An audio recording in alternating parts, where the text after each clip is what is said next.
झाले. ओम पूर्णमदः पूर्णमिदं पूर्णात् पूर्णमुदच्यते पूर्णस्य पूर्णमादाय पूर्णमेवावशिष्यते. ओम शांति शांति शांति. मुंडक उपनिषदामध्ये आपण सृष्टीची उत्पत्ती आता पाहत आहोत.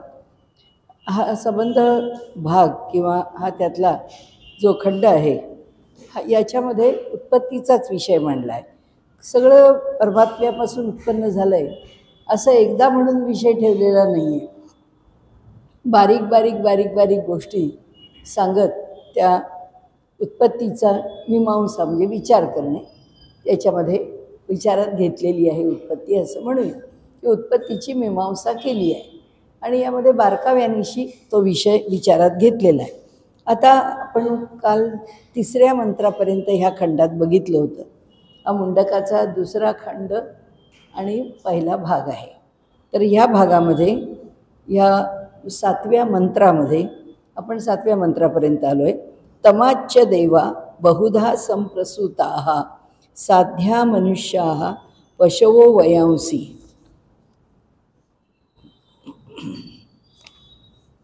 पशवो वयांसी प्राणापानो ब्रीहिर्यवोतपश्च श्रद्धा सत्यम ब्रह्मचर्यम विधिश्च. त्यांनी सांगितले की काय काय जन्माला आलंय भगवंतापासून. काल जसं बघितलं आपण की दक्षिणेसकट सगळ्या वेदांच्या सकट जो यज्ञ करणारा यजमान आहे तो त्याच्याकरता असणारा काल सर्व गोष्टी सर्व काही जे जे काही आहे ते हे सर्व लोक हे सगळे काही त्या परमात्म्यापासून जन्माला आलेले आहेत किंवा त्यांनी जन्माला घातले आहेत. तमाच्च किंवा त्याच परमेश्वरापासूनही देवा बहुधा विविध प्रकारच्या देवता जन्माला घातले. देवता म्हणजे काय? विविध प्रकारच्या शक्ती आहेत तिथे ज्यांना आपण देवता स्वरूपांमध्ये जाणलं आहे. ते 11 रुद्र आहेत, 12 आदित्य आहेत, 8 वसू आहेत. त्या 12 रुद्रांच्या ठिकाणी 12 रुद्र शक्ती आहेत. 12 आदित्यांच्या ठिकाणी 12 विशिष्ट अशा आदित्य शक्ती आहेत, कल्याणकारी शक्ती आहेत म्हणून त्याच्यामध्ये. तसंच 8 वसू आहेत, त्यांच्याही ठिकाणी त्यांची स्थानं त्यांचं कार्य त्या ठिकाणी सांगितलेलं आहे. त्यामुळे 8, 11 आणि 12 मिळून ते 31 होतात. आणि 33 कोटी देवता आहेत. त्याच्यामध्ये प्रजापती आहे आणि चतुर्मुखी ब्रह्मदेव आहे. आता दोन्ही पद्धतीने त्याचा विचार केला जातो. प्रजापतीला परमात्मा पण म्हटलं जातं किंवा प्रजापतीपासून कोणत्या उपनिषदात त्यांनी जन्माला घातली प्रजा असंही म्हटलं जातं. त्यामुळे आत्ता विचार करताना आपण नक्की ब्रह्मदेव म्हणजे काय व्याख्या केली, नक्की प्रजापती म्हणजे काय व्याख्या केली, या व्याख्या आपण अगदी नेमकेपणाने अशाच ब्रह्मदेवाची सांगता येते. तो चतुर्मुखी ब्रह्मदेव हे आपल्याला सांगता येतं की त्यांनी ह्या सृष्टीच्या उत्पत्तीमध्ये प्रत्यक्ष उत्पत्ती सृष्टीची त्याच्याकडनं मांडली गेली हे सांगता येईल. पण त्याच्या पुढं जाऊन प्रजापती म्हणायचं का परमेश्वर म्हणायचं का विराट म्हणायचं, त्याला कोणत्या कोणत्या रूपामध्ये किंवा कोणत्या रूपाने त्याला समजून घ्यायचं हे मात्र त्या उपनिषदांनी आपल्या आपल्या पद्धतीने मांडलेलं आहे. आता इथे तस्माच्च देवा बहुधा, या देवता ज्या आहेत त्या पुष्कळ आहेत. या जशा आपण प्रमुख देवता सांगितल्या या 31, 32, 33 काही घेतलं त्याच्यात तो एक परमात्माच आहे. पण या देवता ज्या आहेत ह्या अनेक प्रकारच्या आहेत, त्यांच्यामध्ये अनेक प्रकारचे भेद आहेत. आणि मग ज्या त्या ग्रंथाप्रमाणे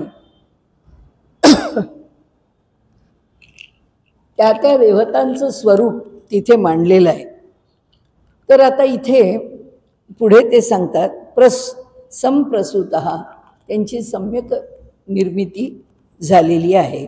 साध्या म्हणाले जे साध्य करण्यासारख्या घटना आहेत, गोष्टी आहेत, त्या साध्य गोष्टीही भगवंतानी निर्माण केलेल्या आहेत.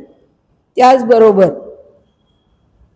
भगवंतानी जे निर्माण केलं आहे त्यामध्ये पुढे ते सांगतात की मनुष्य हा, त्याच्यामध्ये माणसंही जन्माला घातली आहेत, पशवहा पशुही जन्माला घातलेत, वयांसी पक्षीही जन्माला घातलेत.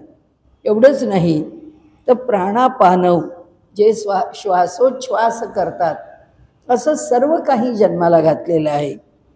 त्याचबरोबर व्रीही यवो म्हणजे वेगवेगळ्या प्रकारचं धान्य, ज्याच्यामध्ये आत्ता सांगताना साळ आणि यव असं सांगितलं आहे. तपश्च तपही त्यांनीच जन्माला घातला आहे. श्रद्धा त्यांनीच जन्माला घातली आहे. सत्य, ब्रह्मचर्य आणि विधी म्हणजे कुठलीही नियम, यज्ञादिकांच्या अनुष्ठानाचे नियम. असं का करावं? भगवंतानी सांगितलं आहे की हा मी तुम्हाला विधी म्हणून, हा मी तुम्हाला नियम म्हणून सांगितलं आहे. अर्थात त्याच्यामागे भगवंताचा जो विचार आहे, जो संकल्प आहे, जे त्याला सांगावं असं वाटलं आहे ते त्यांनी आपल्याला सांगितलेलं आहे. आणि म्हणून ते इथे सांगतात की म्हणून आत्तापर्यंत काय काय परमेश्वरापासून निर्माण झालं ते तर आम्ही तुम्हाला सांगितलंच आहे, पण त्याचबरोबर इथे देवा बहुधा, अंगिरस ऋषी म्हणतात की विविध प्रकारचे देव त्यांनी निर्माण केलेले आहेत. संप्रसूताहा आणि म्हणाले त्यांच्यापासून म्हणजे सम्यक प्रसूती, त्यांच्यापासून ते निर्माण झालेले आहेत. सगळ्यांकरता एक क्रियापद वापरले. साध्या मनुष्याहा, काही सिद्धपुरुष म्हणता येईल किंवा जे साध्य घडून घेण्यासारखं आहे ते म्हणता येईल. इथे अनेक प्रकाराने त्याचा अर्थ आपल्याला लावून घेता येतो. आणि त्यामुळे तिथे साध्य करायचं जे आहे तेही, जे पुरुष साध्य करून घेण्याकरता आपले कार्यरत आहेत तेही, आणि साध्य हा शब्द साध्य गण ह्या अर्थाने सुद्धा घेतलेला आहे. की आता कुणाला जसा अर्थ लावायचा आहे तसा त्यांनी लावावा. साध्या मनुष्याहा म्हणजे आपण त्याला साधक लोक, साधना करणारे किंवा काही विशिष्ट मिळवण्याकरता कार्य करणारे. म्हणजे एखाद्या माणसाने एखादा विषय निवडला की संगीत निवडलं आहे, कोणी वाद्य संगीत निवडलं आहे, कुणी नृत्य निवडलं आहे, असं कला, कुणी जर कलेचं एक अंग निवडलं आहे तर ते साध्य करण्याकरताच तो आपलं जीवन व्यतीत करतो. त्याला अन्य गोष्टींमध्ये काही रुची नसते. काही फक्त अध्यात्म मार्गावरतीच काही मिळवायला गेला म्हणजे त्याला साध्य म्हणावं असं काही नाही आहे. मनुष्य आपल्या जीवनामध्ये एकाग्र होऊन जेव्हा काही प्राप्त करण्याची इच्छा करतो आणि मोठ्या प्रामाणिकपणे त्याच्यामागे धडपड करतो, त्यांनी सांगितले असे लोकसुद्धा परमेश्वरांनीच जन्माला घातले. कारण असे लोक नसतील तर जगाचं व्हायचं कसं? वेगवेगळ्या बाजूंनी मनुष्यानी आपल्या कला असो, आपल्या जीवनाची आवश्यक अंग असोत, ह्या सगळ्या गोष्टी विकसित करण्याकरता माणसंच पाहिजेत आणि त्यांनी आपलं जीवन त्याकरता खर्च केलंच पाहिजे. आणि असे आपले जीवन देण्याकरता, अर्पित करण्याकरता, आपलं सगळं जीवन त्याच्याशी जोडून देण्याकरता, समर्पित करण्याकरता जे लोक आहेत तो सुद्धा एक वर्ग आहे. आणि तो वर्ग त्यांनी साध्य गण असं म्हटलं आहे. मनुष्य हा माणसं, आणि हे सगळे जे साध्य आहेत हे सुद्धा देवतांसारखेच आहे. कारण जीवनामध्ये काही साध्य करण्याकरता म्हणून जेव्हा माणसं जन्माला येतात आणि ते विषय साध्य करून घेतात त्यावेळी त्यांचा अर्थ लावताना असं सांगितलं आहे की हे देव हे विशेष देव आहेत, यांना विशेष देवांच्यामध्ये गणावं आणि हे हिरण्यगर्भाचेच अंश असतात. आता ह्या सगळ्याचा चांगलासा अर्थ किंवा सोपासा अर्थ किंवा गोळाबेरीज आपल्याला एका सूत्रात कुठे बसवलं, भगवद्गीताकारांनी बसवलं. यद्यद विभूतिमत सत्वम त्यांनी म्हटलंय की जिथे जिथे काही विशेष दिसतं ते सगळं परमात्म्याचं स्वरूप आहे किंवा अंश आहे असं समजावं. एखाद्या ठिकाणी खूप सौंदर्य आहे आता लता मंगेशकरांच्या सारख्या ठिकाणी फारच विरळ असणारा उत्तमसा स्वर आहे. अशा प्रत्येक क्षेत्रामधली माणसं आहेत की ज्यांच्या ठिकाणी ती कला असो, तो गुण असो किंवा ती विद्या असो, विशेषत्वाने प्रकट झालेली. आणि जेव्हा असे विशेषत्वाने प्रकट झालेले लोक जिथे असतात तिथे असं समजावं की त्या हिरण्यगर्भाचा म्हणजे परमेश्वराचा त्या ठिकाणी अंश आहे. आणि त्याचं अगदी सोपं सुटसुटीत रूप गीताकारांनी आपल्याला यद्यद विभूतिमत सत्वम इथे सांगितलं. जिथे जिथे विभूतिमत विशेषतः काही उठून दिसणारं किंवा विशेषतः काही घडणारं किंवा ज्यांच्याकडे विशेष काही प्राप्त आहे अशांना म्हणाले साध्य असं म्हणावं ते हिरण्यगर्भापासून म्हणजे ईश्वराच्या जवळच्या अंशापासून जवळजवळ ईश्वरापासून ते निर्माण झालेले असतात किंवा आहेत. तर आता पुढे प्राण आणि अपान ह्या ज्या देहक्रिया आहेत त्या देहक्रियासुद्धा ईश्वरापासूनच निर्माण झाल्या. सगळेजण श्वास घेतात, सगळेजण आपल्या ठिकाणी जे जे श्वास घेणारे जीव आहेत ते सगळे परमेश्वरांनी उत्पन्न केलेले आहेत. आणि श्वास कोणाला नाही आहे, श्वास सगळ्यांना आहे. की फक्त जे जड आहे त्याच्या ठिकाणीच श्वास नाही आहे.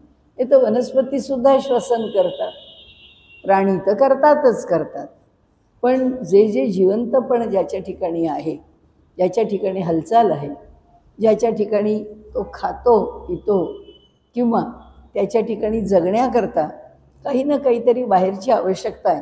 जडाला काही आवश्यकता लागत, आपल्याला ते चांगलं ठेवण्याकरता मेंटेन करण्याकरता आपण त्याची सारखी वास्तपुस्त करतो किंवा त्याच्यावरनं हात फिरवतो किंवा त्याची सारखी कुठल्या ना कुठल्या तरी प्रकाराने काळजी घेत असतो की नाही ह्या वस्तूंनी टिकल्या पाहिजेत. लाकूड आहे, त्या लाकडाला पॉलिश का करत राहतो? कारण ते लाकूड चांगलं राहावं म्हणून. त्याच्यामध्ये कुठल्याही प्रकारे सारखं पाण्यात राहिलं सीझन होईल नाही असं नाही, पण खूप पाण्यात जर राहायला लागलं तर त्याला एक काही वेळा तडे जाऊ शकतात, त्याच्याही मध्ये भेगा पडू शकतात, तेही लाकूड खालून सडायला लागतं आणि मग तिथे आपण काही ना काहीतरी सडू नये म्हणून त्याच्यावर उपाय करतो. अशा प्रकारे जे जड आहे त्याच्या ठिकाणी नाश होतच नाही असं नाही, होतो, पण त्याला प्रतिक्षणी श्वास घेत राहावं लागतं असं नाही. आता इथे लाकडाचं म्हटलं आपण, हे जड आहे पण तरीसुद्धा लाकडाला श्वास आहे, लाकूड श्वास घेतं. त्यामुळे लोक म्हणतात की ह्या प्रकारचं लाकूड आहे ना, या लाकडाला तुम्ही त्याची छिद्र बंद करू नका, त्याला पेंट लावून किंवा त्याच्यावर तुम्हाला जे वाटतं त्या प्रकाराने पॉलिश करून, की जे म्हणजे थोडक्यात काय मेलामाइन पॉलिशसारखं पॉलिश आहे की जे त्याच्यावरती पूर्णपणाने एक स्तर किंवा एक थर तयार करून देतं. तर अशामुळे त्याच्यामध्ये असणारी जी श्वासाकरता किंवा हवा खेळण्याकरता असणारी जी छिद्र आहेत बारीक असतील पण ती छिद्र बुजून जातात आणि ती छिद्र बुजून गेली की ते लाकूड हळूहळू निरुपयोगी होतं, भुगा व्हायला लागतो किंवा त्या लाकडाला क्रॅक जातात, भेगा जाऊन ते लाकूड खराब होतं. म्हणजे सांगायचा हेतू असा आहे की स्पष्ट स्वरूपात किंवा अस्पष्ट स्वरूपात, दृश्य स्वरूपात किंवा अदृश्य स्वरूपात, तसंच ज्याला आपण लौकिक स्वरूपामध्ये दिसत नाही, कळत नाही, परंतु जे सुप्त अवस्थेमध्ये सांभाळलं जातं. कसं?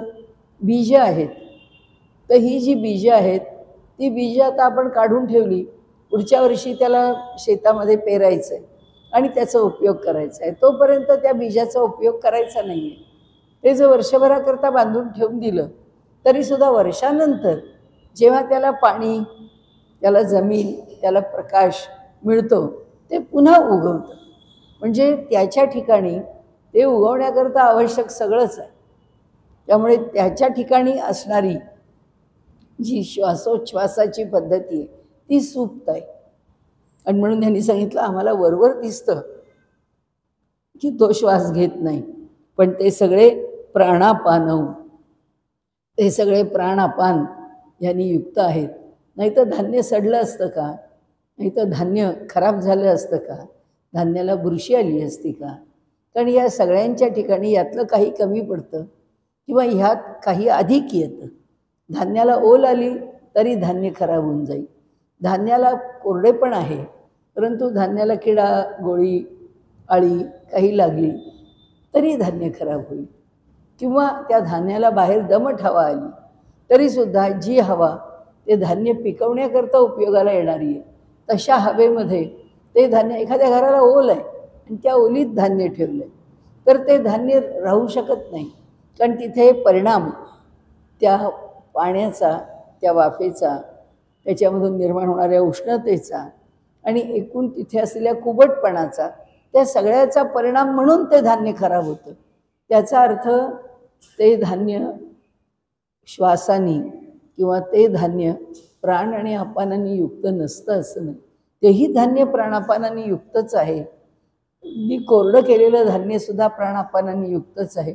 म्हणूनच ते धान्य अशा प्रकारे खराब होतं. त्याची श्वसनाची क्रिया, त्याची मोकळेपणाची क्रिया खराब होऊन जाते. होऊ शकत नाही, ते मोकळं राहू शकत नाही आणि म्हणून ते चांगलंही राहू शकत नाही. कारण फ्रीजमध्ये ठेवून दिलेली एखादी भाजी 7-7 दिवस बंद केलेल्या पिशवीमध्ये ठेवली तर ती तिथंच सडायला लागते. फ्रीजमध्ये म्हणून फरक नाही पडत. त्याचं कारण आहे त्याला जे मोकळंपण पाहिजे, त्याची असणारी जी छिद्र आहेत ती छिद्र त्याच्याकरता जो श्वास घेतात, त्याला जगवण्याकरता जी हवा देतात.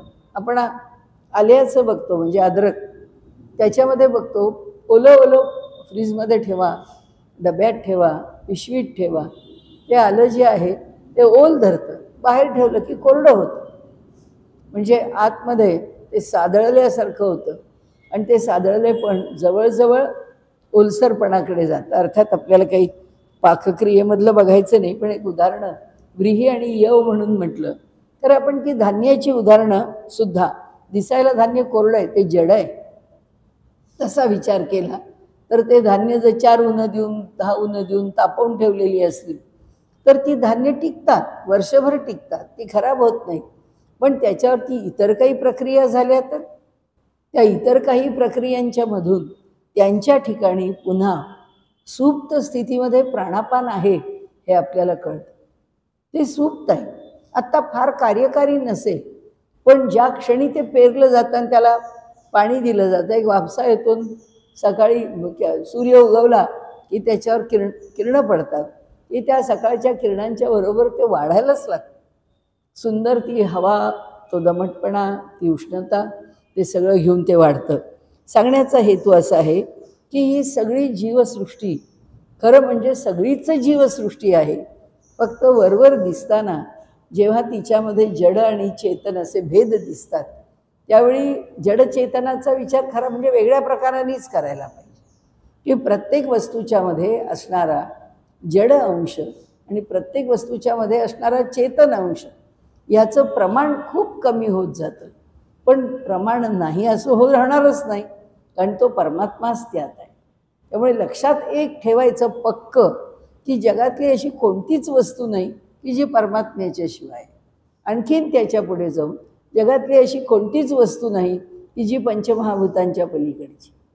आणि जेव्हा जगातली प्रत्येक वस्तू पंचमहाभूतांच्याच गुणधर्मामध्ये येते तेव्हा त्याच्यामध्ये पाणी आहे, त्याच्यामध्ये अग्नी आहे, त्याच्यामध्ये आकाश आहे, त्याच्यामध्ये वायू आहे, त्याच्यामध्ये पृथ्वी आहे. यातलं काही नाही असं होतच नाही, सर्व काही तेथे आहे. आता याच्या पुढे ते म्हणतात की तपश्च, जे तप आहे ते कार्यसिद्धीच्या करता अत्यंत उपयोगी आहे. तेही काही आपोआप होत नाही, तेही ईश्वराने निर्माण केलं. त्या तपालासुद्धा सगळ्या साधनांच्या मुळाशी असणारी त्या तपाबरोबर श्रद्धा निर्माण केली आहे. त्या तपालासुद्धा श्रद्धेचं अधिष्ठान लाभावं लागतं. धर्मादी कार्य जी करायची आहे त्या कार्यांवर श्रद्धा असावी लागते. प्रत्यक्ष कार्य पण श्रद्धेने करावं लागतं. कारण आपलं करायचं आहे, उरकून टाकायचं आहे, ह्या थाटात जर आपण करायला लागलो तर ते कार्य आपल्याला साथ देत नाही. आणि म्हणून धर्म आणि कर्म हे पुरुषार्थ हे श्रद्धेमुळे होतं. कोणत्याही एका गोष्टीवर आपली श्रद्धा आहे हे घर नीट चाललं पाहिजे. एवढी श्रद्धा आहे तर गृहिणी ते घर उत्तम प्रकाराने चालेल. ही नोकरी आहे, आपण घेतलेली आहे. आपण कामाला लागलो तेव्हापासून आपलं काम थांबवेपर्यंत आपल्याकडे प्रसिद्ध उदाहरण आहे भागवतांचं, की डेक्कन क्वीन कधीही एक मिनिटही इकडची इकडे कधी तिची जायची यायची वेळ चुकली नाही. कारण स्वीकारलेलंच तसं आहे की श्रद्धाच अशी की ही गाडी आपल्याकडनं आपल्याला सोडायची आहे, ती गाडी वेळेवर सुटलीच पाहिजे, ती गाडी वेळेवर परत आलीच पाहिजे. ते आपलं काम आहे, ती आपली जबाबदारी आहे. असो, अशा प्रत्येक गोष्टीच्या मागे असणारी एक धारणा, एक कटाक्ष किंवा आपल्या मनामध्ये असलेला त्याच्याविषयीचा निश्चय की हे कार्य आपण घेतलं आहे, हे कार्याच्या मागे आपलं तप, आपली श्रद्धा उभी राहते. धर्माच्या मागे पण धर्म जेव्हा आपण अवलंबतो, धर्म म्हणजे थोडक्यात आपण आत्ता अगदी मर्यादित स्वरूपामध्ये जर विचारात घेतला तर देवदेवतांच्या विषयी करत असलेले काही विधी, काही उपासना, काही कर्मकांड जे काही आपण करत असू ते सगळं श्रद्धेने केलं की ते बरोबर होतं. आणि मग आपण खूप श्रद्धेने एखादी गोष्ट करत असतो. कारण काय आहे, व्यवहारामध्ये एखादी गोष्ट अवघड झाली की त्या अवघड गोष्टीला निपटवण्याकरता आपण भगवंताला साकडं घालतो आणि त्याला साकडं घातलं की देवा एवढं होऊ दे बाबा, आणि असं म्हणून त्याला जेव्हा काही कर माझं हे काम असं म्हणतो आणि मग जेव्हा ते कर्म करायला उभे राहतो आपण अगदी भाव आपला उत्कट असतो तेव्हा तीव्र भावाने, पूर्ण स्मरणाने, त्याकरता पडतील त्या कष्टाने आपण ते कार्य करत राहतो. त्याचं फळ आपल्याला मिळतं आणि आपल्याला असं वाटतं की बघा आपण करायला लागलो. हे असं असं कोणी घरात ग्रस्त आले, ते घरामध्ये म्हणाले की मी वारी येऊन आलो आहे, येताना पांडुरंगाचा प्रसाद आणला आहे. कोणी म्हटलं मी चारधाम करून आलो आहे, मी तुमच्याकरता प्रसाद घेऊन आलो आहे. अगदी आठवणीने लगेच म्हणतो बघा या माणसाला आपल्या घरी आजच प्रसाद घेऊन यावं असं वाटलं, आजच आपण हे करायचं ठरवलं आहे. म्हणजे हा आपल्याला शुभ शकून आहे. की ही जी भूमिका आहे ती भूमिका श्रद्धेच्या मागची असते. माणसाची श्रद्धा ही त्याला प्रत्येक गोष्टीला अशा संबंधाने जोडत जाते. तर आता ती वेगवेगळ्या प्रकाराने प्रकट होते. अगदी साध्या व्यवहारामधली ही श्रद्धा आहे की देवाला फूल वाहिलं आणि काही संकल्प आहे आपल्या मनामध्ये, आपण देवाची पूजा करतोय, 1-2 फुलं 4 फुलं त्याच्यासमोर ठेवली, त्याच्या फोटोला वाहिली, मूर्तीला वाहिली आणि वाहिलेलं फूल अगदी अलगद वरून खाली त्याच्या पायाशी पडलं. म्हणतो ठीक आहे ठीक आहे, चांगला संकेत आहे, काही बिघडलं नाही फूल वाहिलेलं खाली पडलं तर. म्हणजे ह्या सगळ्या श्रद्धा आहेत. म्हणजे आपल्याकडे त्याच्यामधून जे निघालेलं अंधश्रद्धा असं स्वरूप आहे. श्रद्धा कधी अंध किंवा डोळस नसते, श्रद्धा श्रद्धाच असते. कारण तिला अंधही असायचं कारण नाही, तिला डोळसही असायचं कारण. एकदा जी स्वीकारली आहे, एकदा जी बनवली आहे, एकदा ती मानली आहे, संपला विषय. त्याच्यापुढे पुन्हा त्याची चर्चा शिल्लकच राहत नाही. आणि म्हणून श्रद्धेला अंधश्रद्धा म्हणणं म्हणजे वदतो व्याघात आहे. कारण श्रद्धा ठेवली म्हणजे काय केलं, बुद्धीचा तर्क काढून टाकला, मनाची फक्त भावना शिल्लक ठेवली. आता दुसरा विचारच नाही, आता ती श्रद्धा किंवा आता तो विचार किंवा ती भूमिका, संपला विषय. जी भूमिका स्वीकारली आहे ती भूमिका प्रामाणिकपणे पुढे चालवत नेणे एवढंच काम आपल्याकडे शिल्लक उरतं, दुसरं काही राहत नाही. आणि म्हणून श्रद्धा जी आहे भगवंतांनी निर्माण करून दिलेली आहे.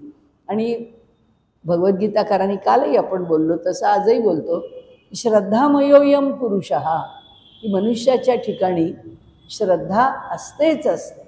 जो माणूस म्हणतो छे छे मी नास्तिक आहे, अहो पण मी नास्तिक आहे ही तुझी श्रद्धाच आहे. ती मी नास्तिक आहे हे म्हणजे तरी काय, तुझ्या मनाने निर्माण केलेला एक निश्चयच आहे की नाही. ते हिंदीमध्ये म्हटलं आहे की अब यही आरजू है की कोई आरजू न हो. तर तो कवी म्हणतो की आता भगवंता एकच इच्छा अशी आहे की मला काही इच्छा नसो. अरे पण ती एक इच्छाच आहे, माझी काही इच्छा नसो हीच तुझी इच्छा आहे. तसं आहे ते, इच्छा आहे, श्रद्धा आहे. असं भगवंतानी हे निर्माण केलेलं असल्यामुळे ते कधी नष्ट होतच नाही. ते नाही असं म्हणताच येत नाही.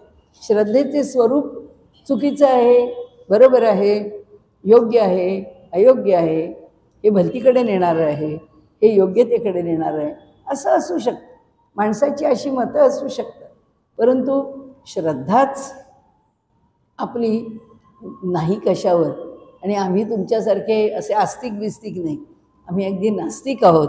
हे चुकीचंच आहे, कारण भगवंतानी कोणाला नास्तिक जन्मालाच घातलं नाही, सगळ्यांना आस्तिकच जन्माला घातला आहे. त्यानंतर हा ईश्वर आहे ज्यांनी ही श्रद्धा निर्माण केली आहे, तो अत्यंत दयाळू आहे. आणि त्यामुळे माझी तुझ्यावर श्रद्धा नाही असं जरी ईश्वराला म्हटलं तरी ईश्वराला काही बिघडत नाही, किंवा ईश्वर त्याला तू पापी आहेस असं पण म्हणत नाही. ईश्वर पाप केव्हा ठरवतो? जेव्हा केलेलं कर्म तो अयोग्य करतो तेव्हा. ईश्वराच्या बाजूने केलं की ईश्वराच्या बाजूने केलं नाही, ह्यालासुद्धा तो श्रद्धा किंवा ह्यालासुद्धा तो कर्मामधून आलेला पापपुण्याचा भाग आहे म्हणत नाही. पापपुण्य हे त्यांनी त्याच्या कर्तव्य कर्माच्या दृष्टीने ठरवून दिलं, त्याच्या व्यवहाराच्या दृष्टीने ठरवून दिलेलं आहे. आणि त्यामुळे इथे ही श्रद्धा हा जो विषय आहे, हा श्रद्धा हा विषय ज्यांनी त्यांनी आपल्याला पाहिजे त्या पद्धतीने वापरावा, वाकवावा.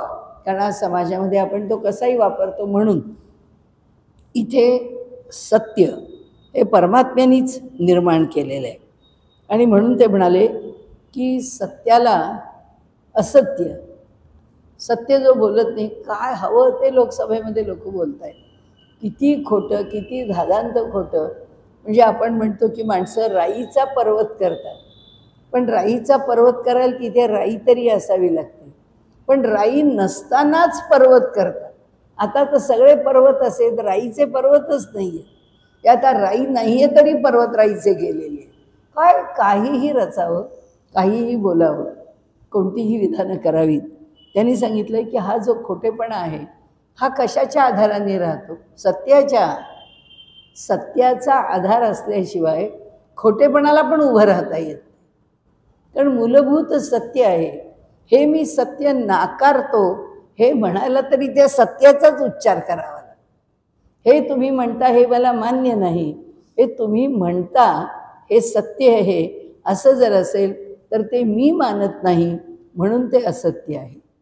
आधार सत्याच्या शिवाय असत्य उभंच राहू शकत नाही. कारण आधाराला सत्य हेच अधिष्ठान आहे, आधाराला असत्य हे अधिष्ठानच नाही. कारण असत्य उभंच राहू टिकलं पाहिजे ना, ते उभं राहायला काही अडचण नाही. आत्ता एक वाक्य खोटं बोलला मनुष्याने, बाहेर जाऊन सांगितलं, त्यांनी खोटं जाऊन काही बाहेर सांगितलं, तर त्याबरोबरच हा काय खोटं बोलला आहे हे ज्याला माहिती आहे तो म्हणतो नाही हो, हा जे बोलतो हे साफ खोटं आहे, असं नाहीच आहे, हा म्हणतो असं वास्तवच नाही आहे. की झालं, ते जे खोटं आहे ते खोटं त्याच्याच ठिकाणी खोटं ठरतं.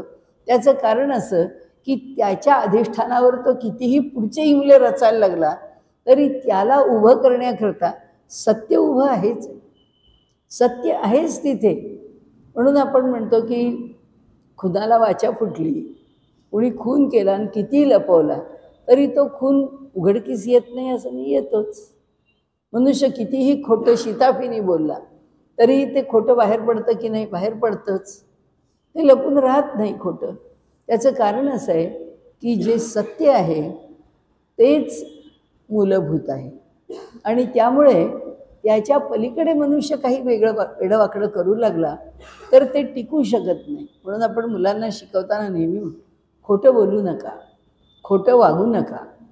आज आत्ता काही वागून जर काही लाभ होतो असं वाटत असेल तर त्या अशा थोड्याशा काळच्या लाभाच्या मोहात पडू नका, कारण ते दीर्घकाळ टिकणार नाही.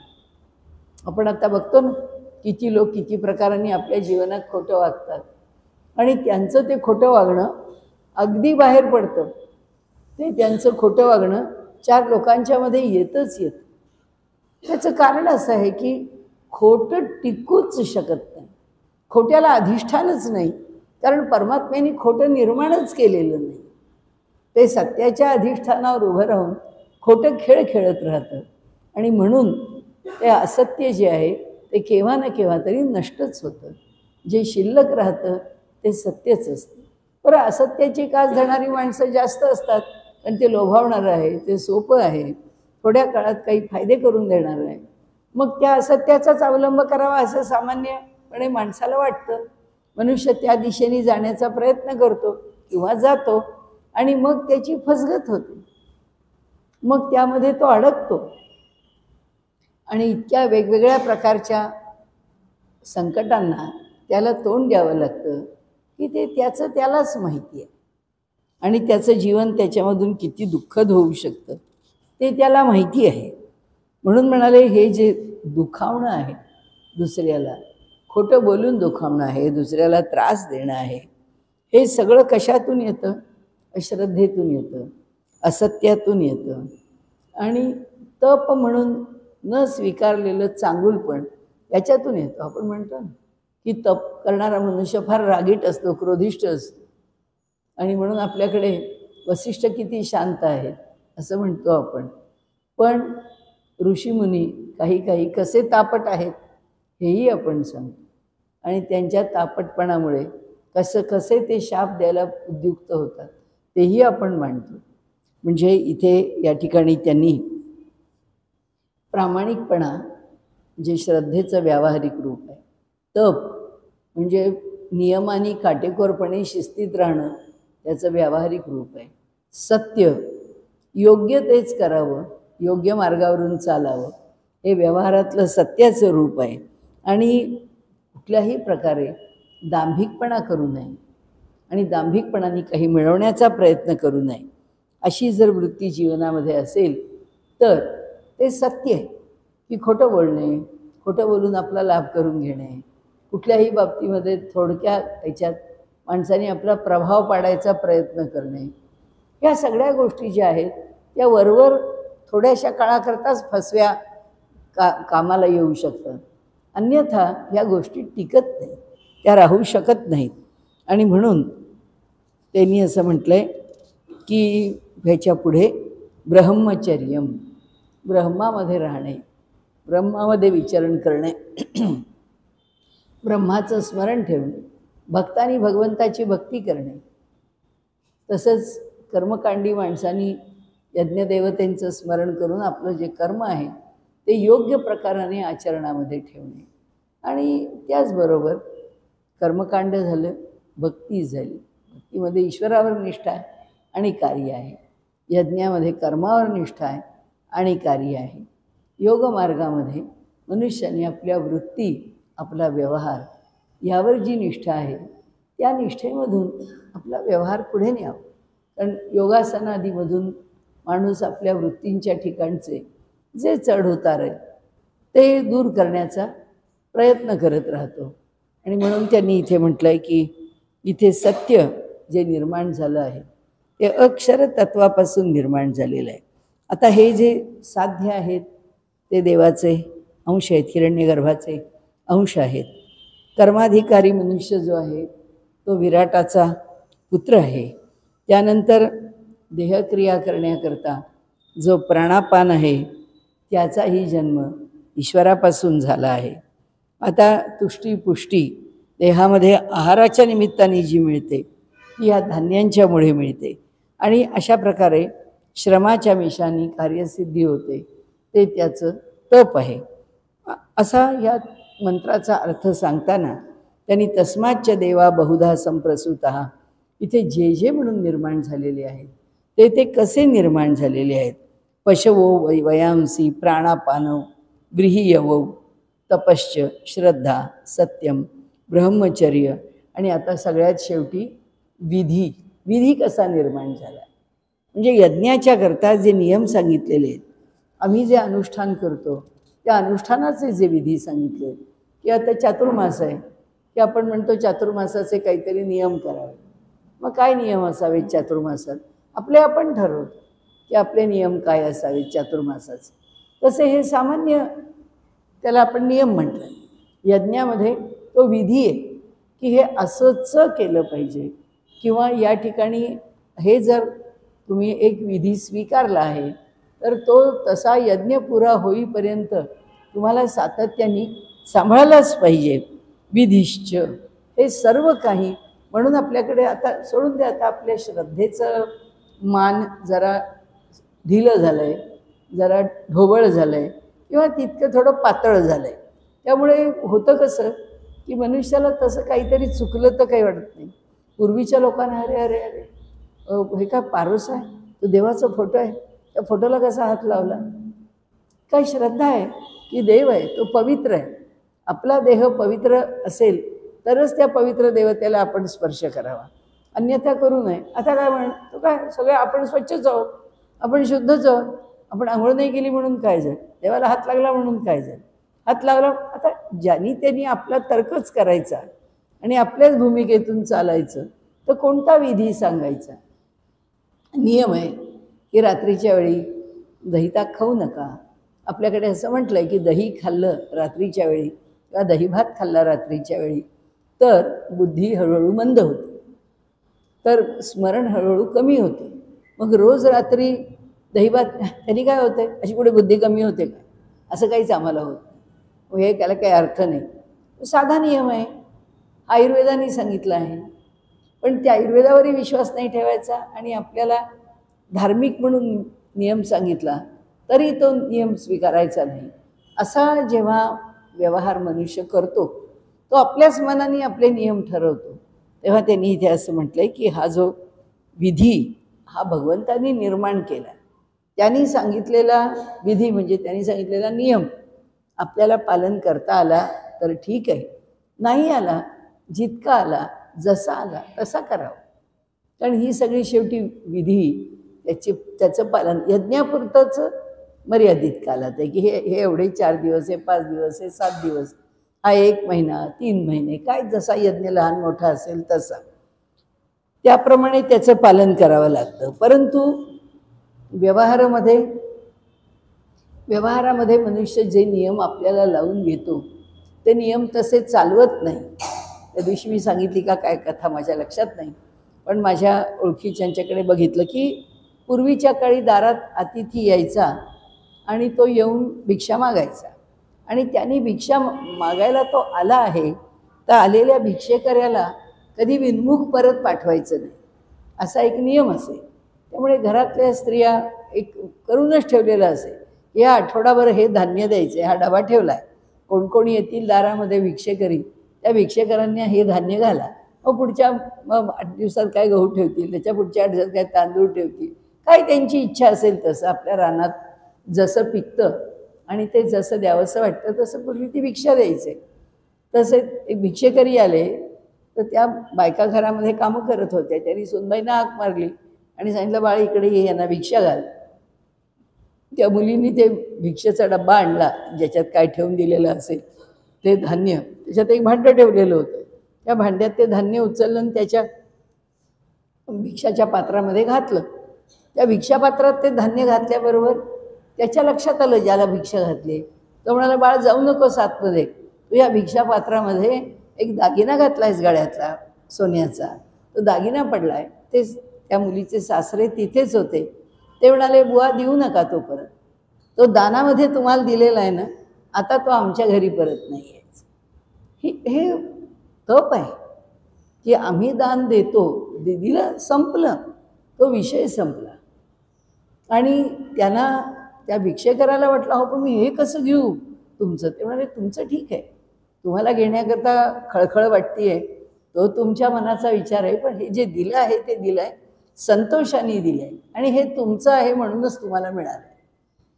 म्हणजे ही जी भावना आहे त्याच्यामध्ये सुनबाईला खिला काही कळत नाही, कसली मुलगी ही धानरड, नीट बघत नाही, कुणी ह्याच्यात काय ठेवलं होतं कोणाला माहिती, कुणाचा दागिना होता त्यांनी तरी ह्याच्यात कशाला ठेवला. त्या बायका सगळ्या अशाच, कोणती वस्तू घे कुठे ठेव झाली. ते त्या सासऱ्यांनी आपल्या तोंडाचा पट्टा सुरू केला, काही नाही. म्हणजे ही जी वृत्ती आहे ही एक तपी वृत्ती आहे की द्यायचं ते द्यायचं आणि जसं द्यायचं तसं द्यायचं. आणि म्हणून इथे त्यांनी म्हटलं आहे की पुष्कळ आहे आपल्याला त्याच्याविषयी बोलायला, श्रद्धेबद्दल. श्रद्धा अश्रद्धा या सत्याचा विचार केला तर या प्रत्येक गोष्टीच्या दोन्ही बाजू विचारात घ्याव्या लागतील. आणि म्हणून ते म्हणतात की आता आपण नियंत्रित व्यवहार करणं हाही त्यांनी सांगितला.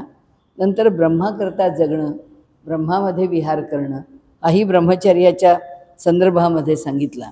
आणि अधिकारभेदाने प्रत्येकाने ह्या सगळ्या गोष्टी किंवा हे सगळे नियम किंवा हे भगवंतांनी निर्माण करून दिलेले गुण कसे सांभाळायचे ते ज्याचं त्यांनी ठरवायचं. आपण बघतो काही काही लोक एकेका गोष्टीचं व्रत घेतात की मी सत्य बोलेन म्हणजे सत्यच बोलेन.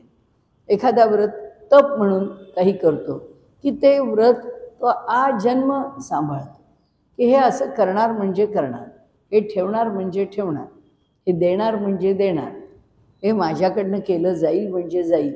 अशा अनेक गोष्टी आहेत, अनेक स्वरूप आहेत त्याची.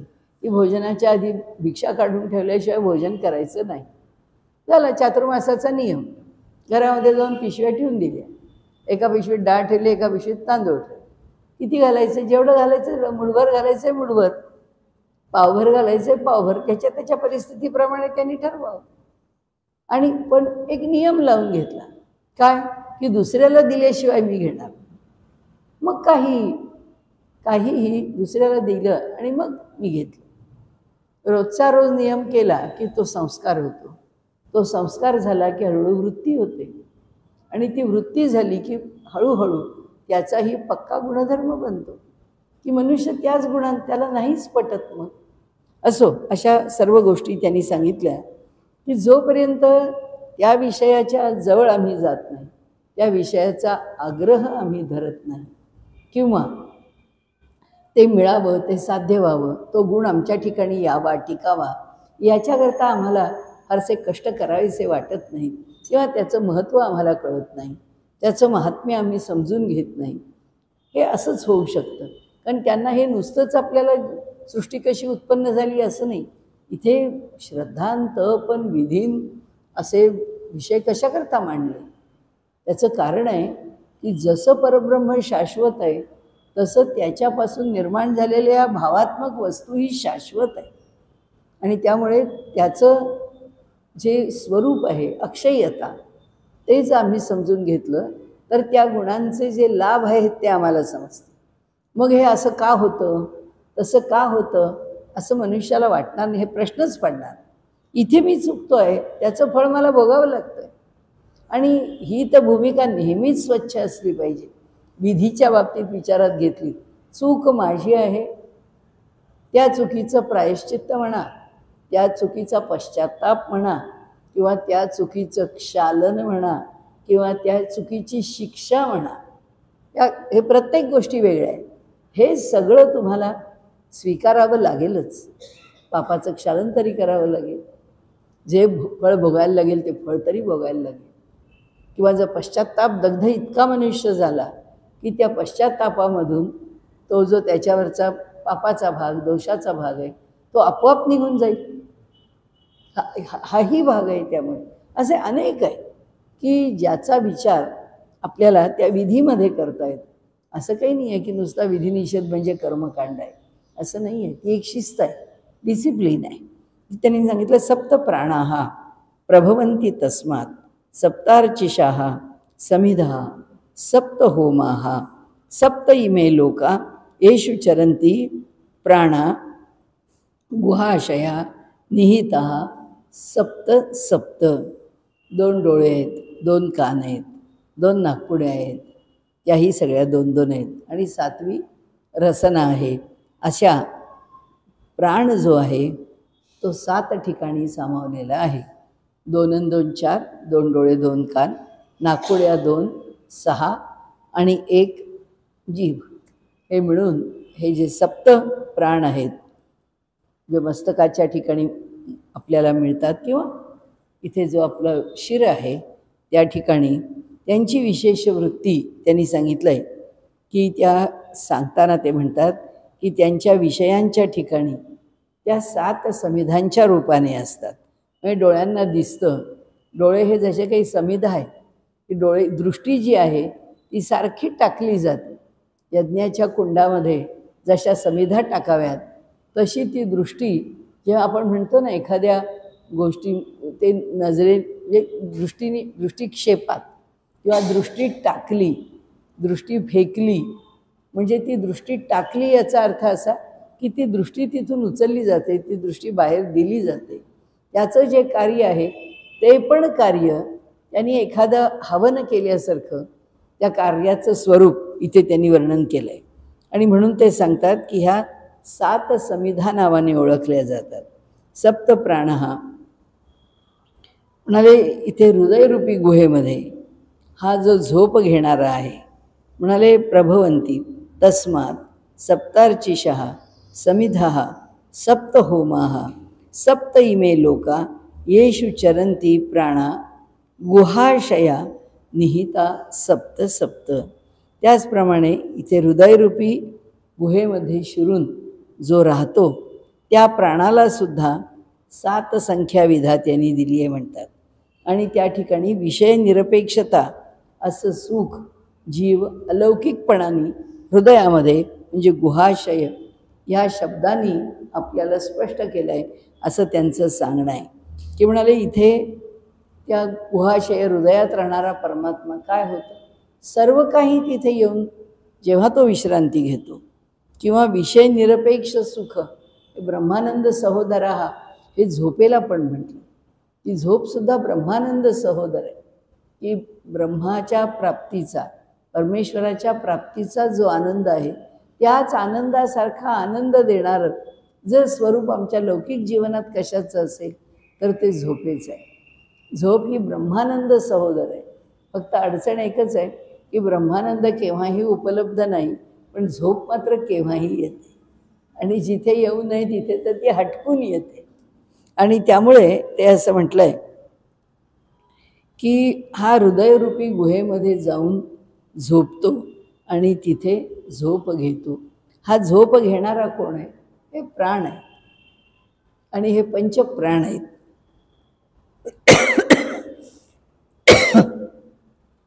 त्या प्राणाला विधात्यांनी 7 ही संख्या दिली आहे असं त्यांनी म्हटलं. की त्यांनी नुसते 5 प्राण म्हटलं नाही, इथे त्यांनी प्राणाला सुद्धा 7 प्राण असं म्हटलेलं आहे. आणि म्हणाले विषय निरपेक्ष सुख हा जो जीव उपभोगतो त्याचं स्मरण देखील या गुहाशय शब्दांनीच केलेलं आहे. की ह्या झोपेचं विषय निरपेक्ष सुख आहे. आणि मनुष्याला कोणत्याही गोष्टीमध्ये जेव्हा त्याला अत्यंतिक आनंद होतो, एखाद्या गोष्टीकरता तो धडपड धडपड धडपड करत राहतो आणि त्या परीक्षेचा निकाल लागला आणि त्या मुलाला पाहिजे तसे 95, 97, 98 काय टक्के मार्क मिळाले की तो त्याचा निकाल म्हणजे रिझल्ट ऐकला की त्या क्षणी त्याला आनंद नावाची गोष्ट काय ती होत नाही, त्याला काही कळतच नाही. एक क्षणभर आनंदाचा अतिरेक जेव्हा होतो तेव्हा ते समजते बेभान होतं. तिथे भान राहत नाही मनुष्याला. तो स्वतंत्र वेगळा राहत नाही. का राहत नाही?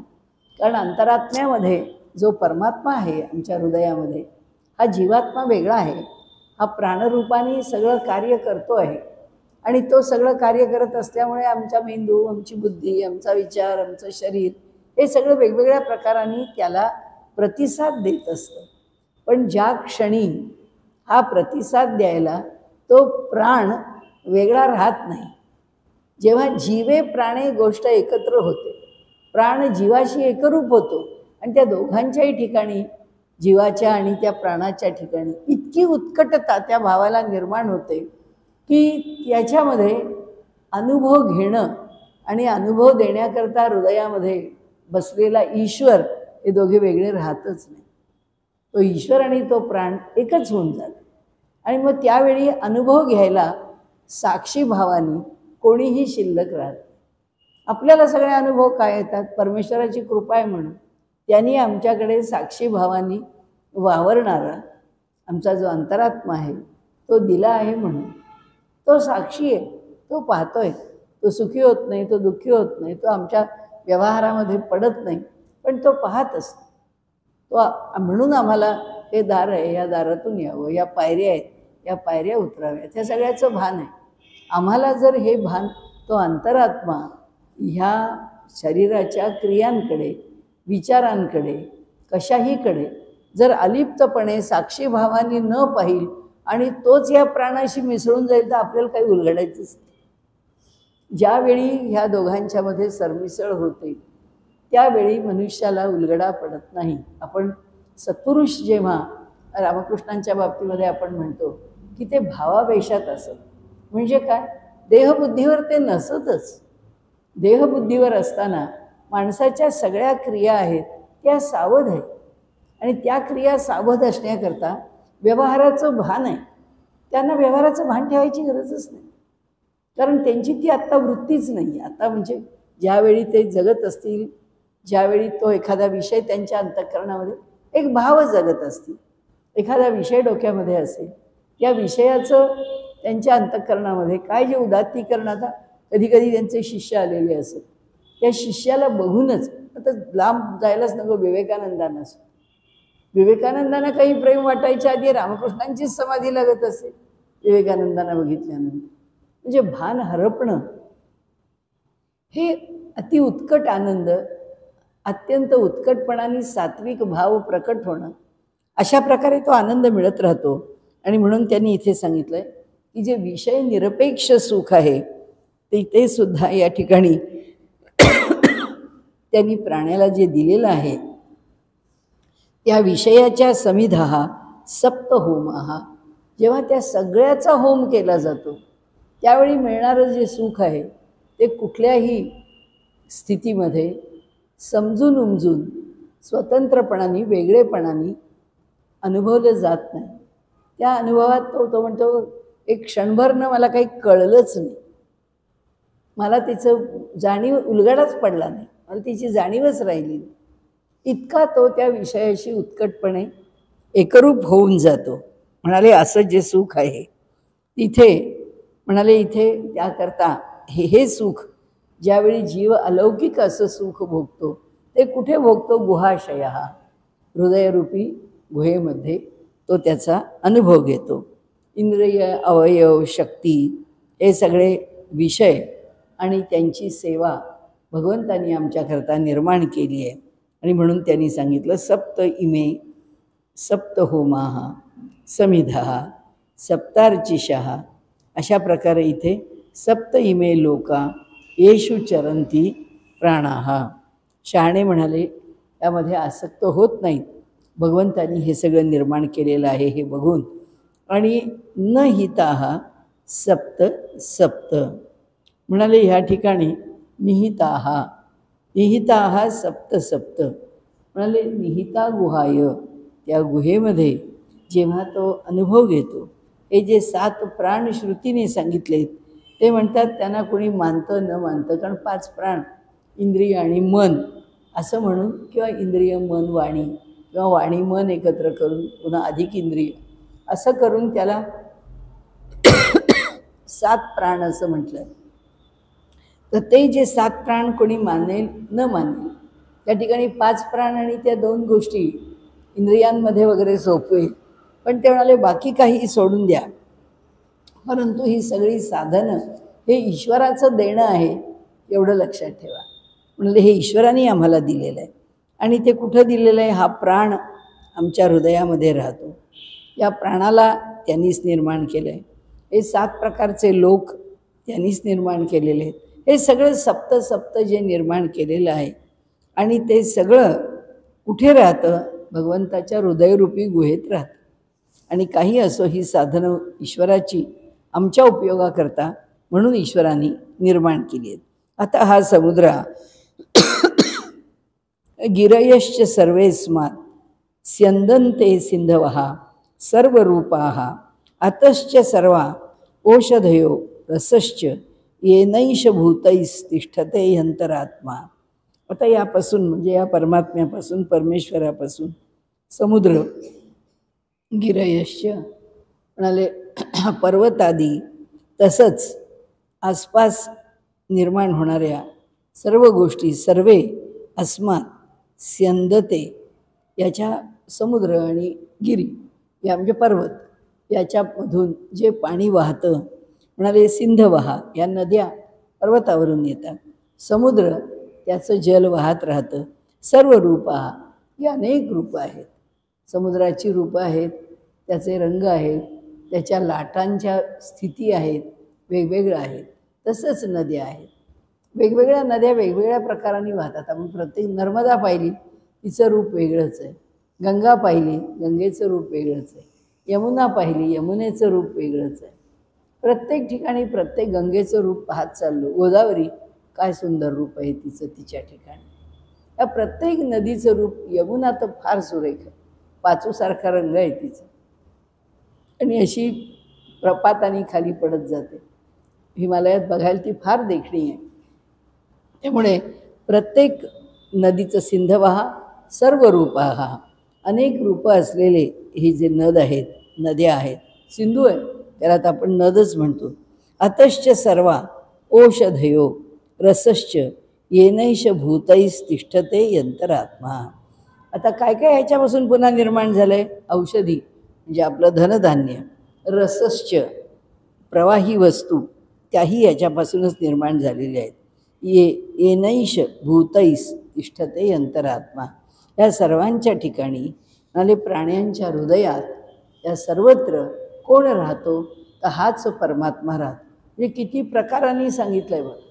आपल्या मनातल्या शंका दूर करण्याकरता परमेश्वराच्यात आहे का, देव काय त्याच्यात आहे का, देव काय त्याच्यात आहे का, त्यांनी सांगून टाकले. देव कशा कशात आहे, कसं कसं ओळखा त्याला, कुठे कुठे पहा त्याला.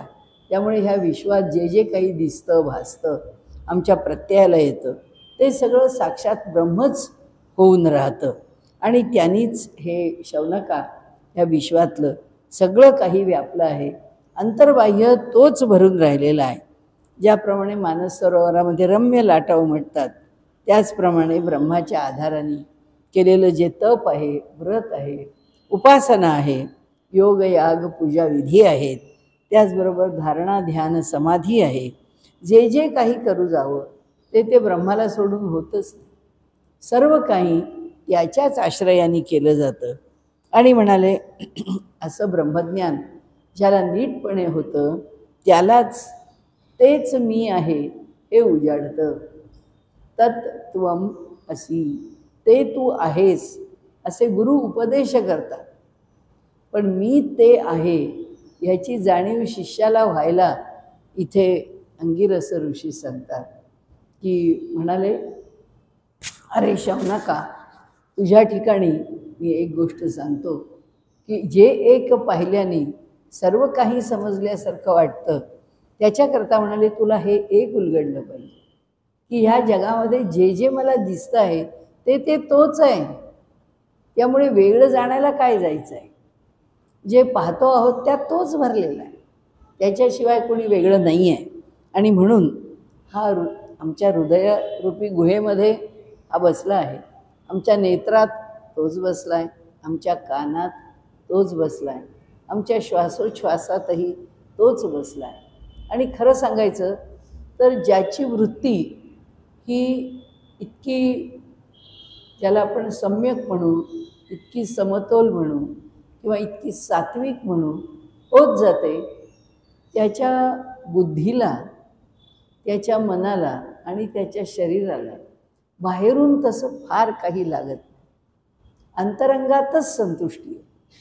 असे कितीतरी लोक आपण पाहतो मुठभर धान्य घेऊन खाऊन राहतात, मुठभर शेंगादाणे. मी म्हणजे माझ्या समोर पाहिलेले परभणीला माझ्या लहानपणी त्यांना सगळे शेंगादाणे महाराज म्हणायचे की ते भुईमुगाच्या शेंगा एक मुठभर भिजत घालायचे आणि काय काम करायचे, काय काम करायचे आणि तेजस्वी होते, काही लागत नव्हतं. कारण प्रवृत्तीच अशी आहे की ती मन, बुद्धी आणि शरीर या तिघांनाही सांभाळते.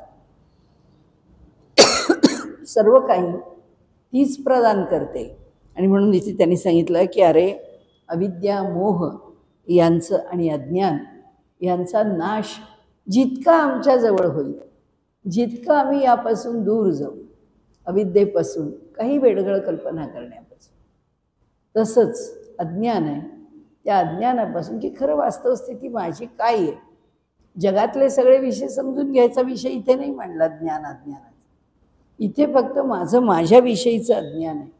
माझ्या ठिकाणी जो मोह आहे, मला जो मोह, प्रत्येक गोष्टीचा मोह आहे, आसक्ती रूपातच असतो असं नाही. जाऊ दे आता नको उठायला, लावू झोपून, चांगला पाऊस पडतोय, गार वारा आहे, मजा येते, झालं, हे सुद्धा मोहच आहे. त्याच्यातून मिळायचं आहे काय खरं, पण तरीसुद्धा तो मोह आहे. वास्तविक अजून 15 मिनिटांनी नाही तर अर्ध्या तासाने उठावंच लागणार असतं. पण तेही मनुष्याच्या ठिकाणी निर्माण जे होतं तेही अज्ञान आहे, तीही अविद्या आहे. एक शब्द स्वीकारावा लागतो, म्हणून अज्ञान म्हटलं, म्हणून अविद्या म्हटलं, म्हणून मोह म्हटलं, म्हणून त्याला या वेगवेगळ्या शब्दांनी सांगितलं. या सगळ्या ते म्हणतात की आमच्या हृदयामध्ये ह्या ग्रंथी म्हणजे गाठी निर्माण होतात आणि आम्ही या अविद्येपासून निर्माण करून घेतलेल्या अनेक ग्रंथी आम्हाला सत्यापासून दूर करतात. आणि जसे जसे आम्ही व्यावहारिक सत्यापासून आणि खरं म्हणजे आध्यात्मिक शाश्वत सत्यापासून आम्ही दूर जातो तसे तसे आम्ही अधिक कृत्रिम जीवन जगतो. आता तर आपण बघितलं तर जे जलापासून किंवा साबणाच्या पाण्याच्या फेसापासून बुडबुडा निर्माण होतो, तो निर्माण होणारा बुडबुडा म्हणजे भास आहे, मिथ्या आहे, हा काही टिकणारा नाही असं आपण म्हणतो. त्याला आधी आपण साबणाचं पाणी तरी मानत होतो. आमचा मोह होता तो साबणाच्या पाण्याचा तरी होता असं म्हणावं. आत्ताच्या मुलांचा मोह जर पाहिला, त्यापासून निर्माण झालेला बुडबुडा हेच त्याचं अधिष्ठान की जो मुळीच टिकणार नाही. इतका न टिकणारा बुडबुडा हाच त्याचा मोह आहे. म्हणजे तो इतक्या मिथ्या जगात मिथ्यापणाने वावरतो, मिथ्यापणाने विचार करतो. सगळ्या जगाचाच आता त्याला हल्ली ट्रेंड म्हणतात तसा सगळीकडे तेच आहे. आणि आमच्या देशात तरी आमचं तरी हे वेडवाकडं नव्हतं, ते आम्ही करून घेतलं आहे, आमच्या हाताने करून घेतलं आहे, आमचे संस्कार असून करून घेतलं आहे. असो, पण आता त्यांनी जे म्हटलं आहे की आम्ही आमच्या ठिकाणी याची देही याची डोळा, आमचं जे अंतःकरण आहे त्या अंतःकरणामध्ये निर्माण होणाऱ्या ह्या ज्या ग्रंथी आहेत, गाठी आहेत, हे कॉम्प्लेक्सेस आहेत. व्यवहारामध्ये बोलायचं तर इन्फिरियरिटी कॉम्प्लेक्स, सुपिरियरिटी कॉम्प्लेक्स, हे सगळे जे निर्माण या ग्रंथी आहेत, याच गाठी आहेत. कॉम्प्लेक्स म्हणजे काय, गाठ आहे. आणि आम्ही अहमगंड आणि न्यूनगंड मराठीतले शब्द की हे गंड मनुष्याच्या ठिकाणी निर्माण होतात. आणि म्हणून हे उपनिषद म्हणतं की हे सगळे मोहही त्यांनी निर्माण करून ठेवले आणि ह्या सगळ्या चांगल्या गोष्टीही त्यांनी निर्माण केल्या. असं का म्हणायचं, त्यांनी चांगल्याच गोष्टी निर्माण केल्या, वाईट गोष्टींना आम्ही जागा दिली आहे. ती कशाच्या आधाराने दिली आहे, अविद्येच्या आधाराने दिली आहे, अज्ञानाच्या आधाराने दिली.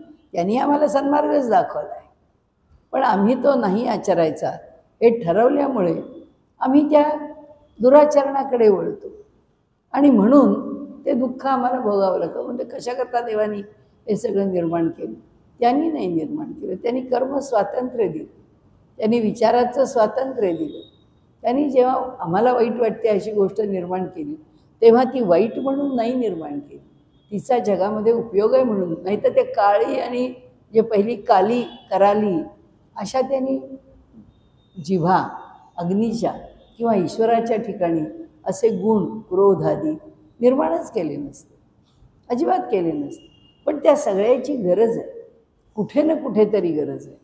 आणि म्हणून ते दुर्गुणसुद्धा जर योग्य प्रकाराने पाहून घेतले, पारखून त्याचा स्वीकार कुठे करायचा आहे आणि ते किती काळ टाकायचं आहे ह्याचा ज्याला विवेक येईल तो त्या ठिकाणी अशी चर्चा करणार नाही किंवा असा गैरसमज करून घेणार नाही किंवा त्या गोष्टींच्या विषयी अरे काय सगळे दोष तर वर्णन केले आहेत, आपण थोडासा बदनामी पुरता घेतला दोष म्हणून कुठे बिघडलं, म्हणाले असं होत नाही.